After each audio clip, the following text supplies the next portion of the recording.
Hello folks, I'm over at my boat garage. I'm getting my gear ready. I'm going to try to do a crankbait video this weekend. Haven't done one in a while, and I'm going to use my bait casters and some new rods and reels that I've gotten. I'm excited to use this weekend.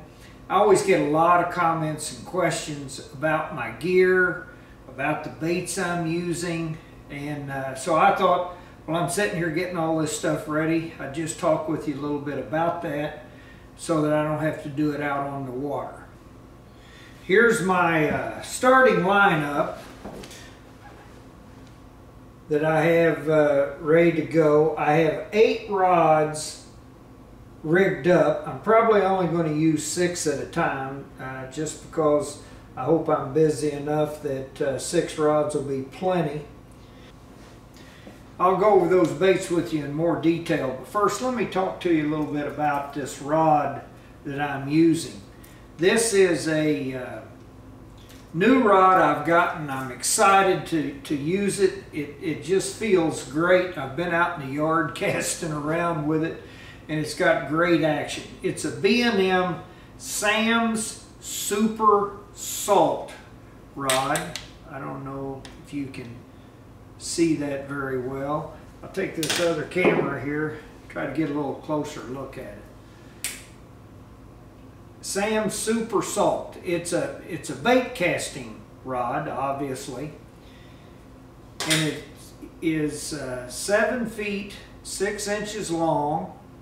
It's a medium action, but what I like about it, it has a great feeling tip. I mean, it's a good firm backbone, but man, that tip has good action. So I'm excited to get this out and pull some crankbaits with it.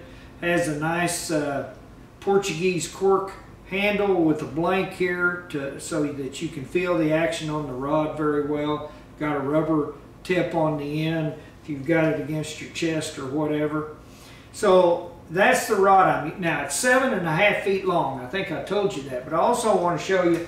Now I did this. The rods don't come this way, but I taped off the last 3 eyelets on the rod, and I just spray painted the last 2 sections with yellow spray paint. That helps me to see the tip when I'm pulling crankbaits and the action, what's going on, and also it helps, I hope, for you to see the tips on the video. So these rods don't come with those painted tips.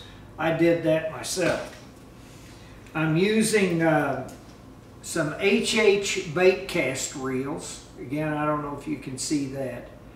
They are 5 bearing, 6.3 to 1 gear ratio. They have a great smooth drag, which is important for pulling crankbaits.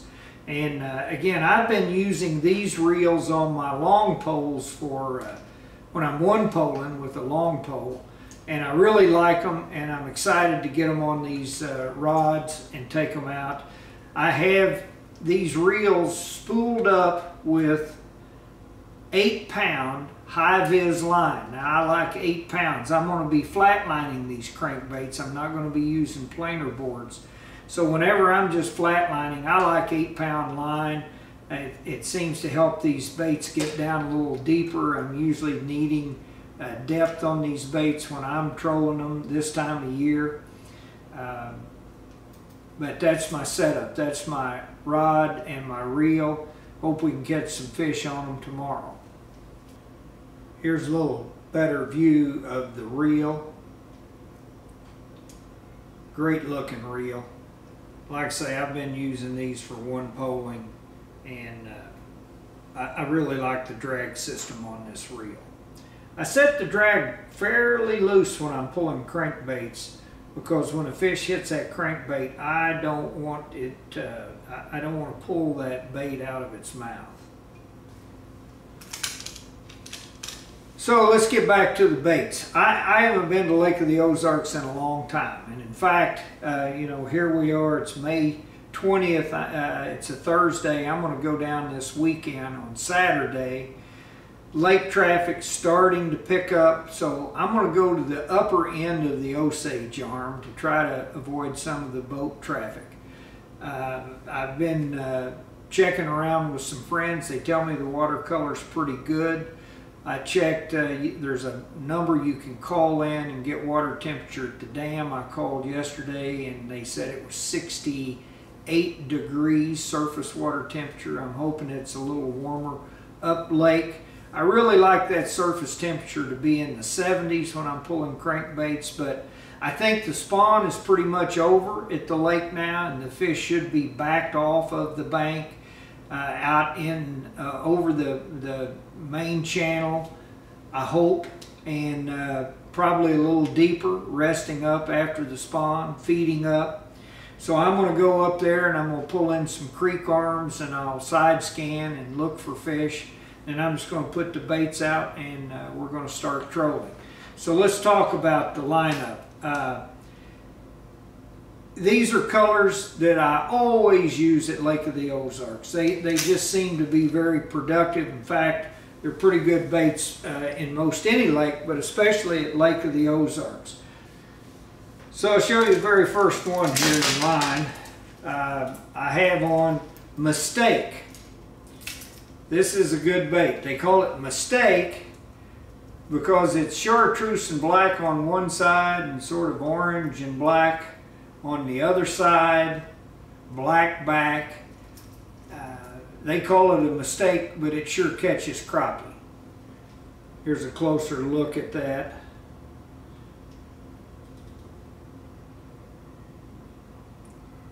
I've caught a lot of crappie on that at Lake of the Ozarks. Let's set that one down here. See how bad I get them tangled up trying to show them to you. This next one is a bait that was sent to me by one of my viewers, Fred Pittman.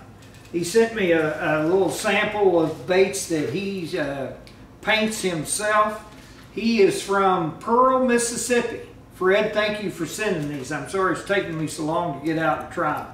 I'm going to tell you, these baits look awesome. They look a whole lot like a Bandit 300 in shape. They're a little different, but man, that is a great paint job. They're almost too pretty to put in the water. I'm tempted to just put them up on the shelf and look at them, but I'm going to give them a try. And this one, he calls, in fact, chartreuse shad, one of my favorite colors on Lake of the Ozarks. In fact, I've got a Bandit 300 in that color I'll show you. But that is a gorgeous looking crankbait. And it comes with 2 red treble hooks. I like red trebles. When I am changing out the hooks on my crankbaits, I'll put a red one on the front and just a regular black or bronze on the back. I usually switch my hooks out to mustad triple grips. Here's a better look at that bait that Fred painted and sent to me, and man, that is a gorgeous crankbait. Like I said, Fred, I'm reluctant to use it. It's so pretty, but I think it's going to catch some fish, and I'm going to put it to the test tomorrow.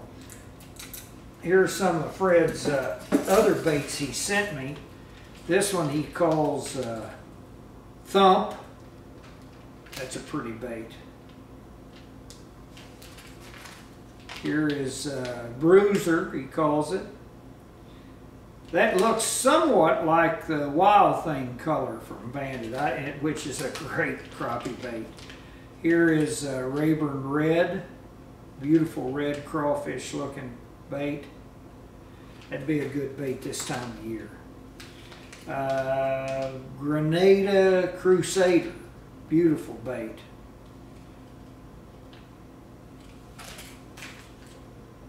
Tutti Frutti, I like that. I like that color. Purple, man, I'll tell you, that'll be a great bait on Truman Lake. Those crappie on Truman, for some reason, they like the purple. So I'll put that to the test over there. So those are the baits that Fred sent me. Thank you, Fred. I really appreciate that, and I'm going to give them a try, and we'll see if we can catch some fish on them. Okay, the next bait I have tied on here in my lineup for this weekend is a bait that I've caught a lot of fish on the Lake of the Ozarks. They don't make this bait anymore. I won't say you can't buy them. You sometimes find them on eBay or Amazon, but they don't make them anymore. And that's a Rebel bait. It's got sort of a light blue back, chrome side. That's a killer bait. Again, I've only got a few of these, and I wouldn't pull that bait on Truman Lake where there's lots of timber because I don't want to lose it. Hopefully I won't lose it at Lake of the Ozarks. Next bait I love. Tommy Scarless had a saying about this bait. This is sun perch. It's a Bandit 300 sun perch. Tommy always said the natural enemy of the crappie. And we have caught a ton of fish on that bait at Kentucky Lake and Grenada Lake, and I've caught a ton of fish on them at Lake of the Ozarks. Okay, so the next one is always a bait I use at Lake of the Ozarks, or I always start out with it, is the splatterback. I'm not sure if that's what Bandit has named it, but I think it is. But that's a bait catches a lot of crappie. It's got a chartreuse or yellow belly on the bottom, sort of pearl sides, and black splatter paint on the back. Crappie love that bait. Next in the lineup, like we talked about earlier, another bait that's a favorite of mine on Lake of the Ozarks, chartreuse shad. It's another Bandit 300. As you can tell, I'm pretty partial to Bandit 300s. They just seem to work very well down at the lake. But that's the chartreuse shad. I've used that in a lot of my other earlier videos.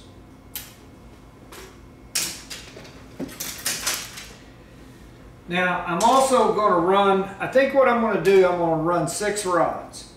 And I'm going to run 2 Bandit 300s, but I'm going to run 2 Bandit 200s, which will run a little shallower than the 300s. I don't know where those fish are going to be. I may wish I'd taken my Bandit 100s with me.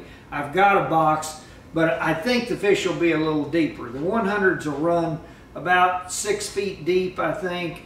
These 200s will run about 12 feet, and the 300s I can get down to 18 feet, sometimes 20 feet with a real long cast and light line. I think the fish will be deeper post-spawn, but we'll see. But just to make sure, I'm going to run 2 200s, 2 300s, and then I'm going to run one of these other baits that I've got on here that's a non-Bandit bait. I'm going to run Fred's bait. And then I'm probably going to run that Rebel bait to start out with. But I'm going to run a Bandit 200 in just a chrome blue. That's another staple for Lake of the Ozarks. Great crappie bait. Now you understand this starting lineup is subject to change very quickly.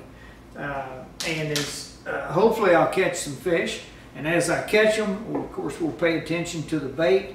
They seem to be hitting one particular bait, I'll put more of that color on there. You know you've had a great day of pulling crankbaits when you come in and every rod has the same bait on it. I guarantee you've caught a lot of fish if that's the case. But anyway, last in the lineup is again that splatterback color, but in a 200 series instead of the 300. So that's that same one.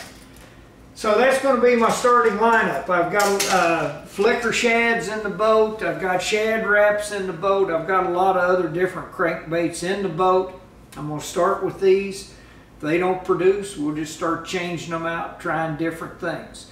And hopefully we can find something that they'll bite and we can catch some fish. I'll pick up my little GoPro here and I'll just show you my setup in the back of the boat. I'm going to take my Bass Cat Pantera 2 instead of my Jaguar. I love pulling crankbaits out of this boat. It's small, and I've got my Drift Master trolling rack set up in this boat. I did not set it up in my Jaguar. I just haven't gotten around to it, frankly. Haven't been pulling that many crankbaits. So I'm going to take this boat with me to the lake, and we'll use this setup. So, but here's how I have it set up. I've got, like I said, this is a Driftmaster rack just across the back. I've got 8 rod holders on it. I put this little, actually it's just a fillet board, I think, a piece of plastic. I mounted that on there so that I could Velcro on this little box back here.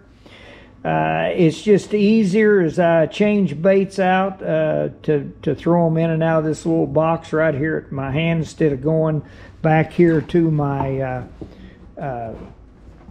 storage boxes where I've got a lot of my other crankbait boxes. Let me move these out of the way.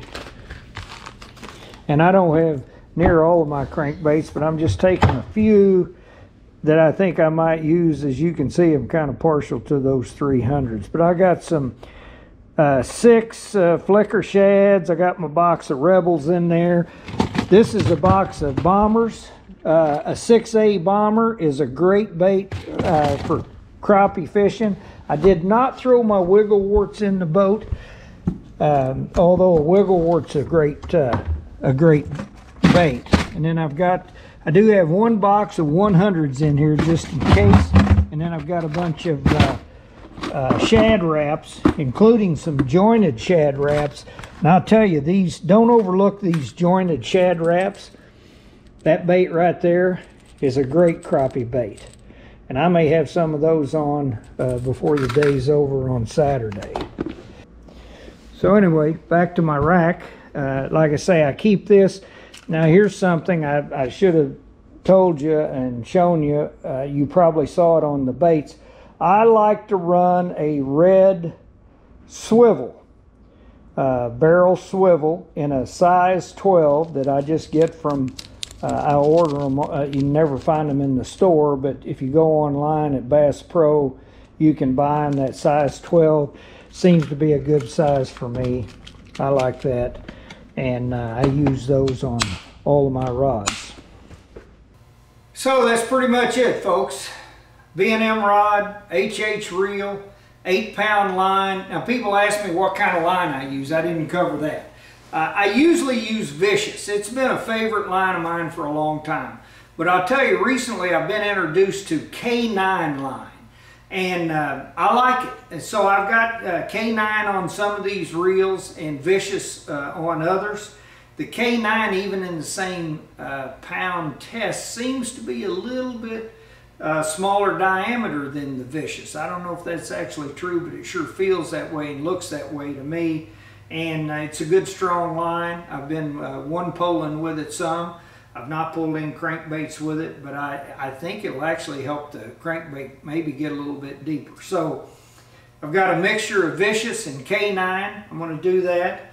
I think I've covered everything. Those are the baits. I always forget something, but I encourage everybody to go to the comments below if you have a question. Ask me.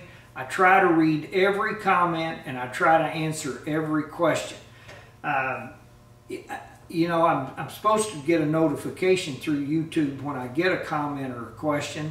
And like I said, I try to read them and answer them. But sometimes I'll go back to an older video and I'll scroll down through the comments. I did that today on an older video, and there were 2 or 3 comments where people asked me questions, and it was 9 and 10 months ago. And why I didn't see them when they came in, I don't know. I answered them today. I apologize for the delay, but if you send me a comment or a question and I haven't answered it in a reasonable length of time, send it again. It's because I simply have overlooked it or I didn't get notice of it. But I do want to try to answer your questions. I don't know all there is to know by a long shot, but I'll try to tell you what I do know. And I hope that helps you. I hope you get to see this. If you do, it means we caught some fish on Saturday. Otherwise, you're not going to see this. But we're going to go give it a try on Saturday. Hope to see you on the water.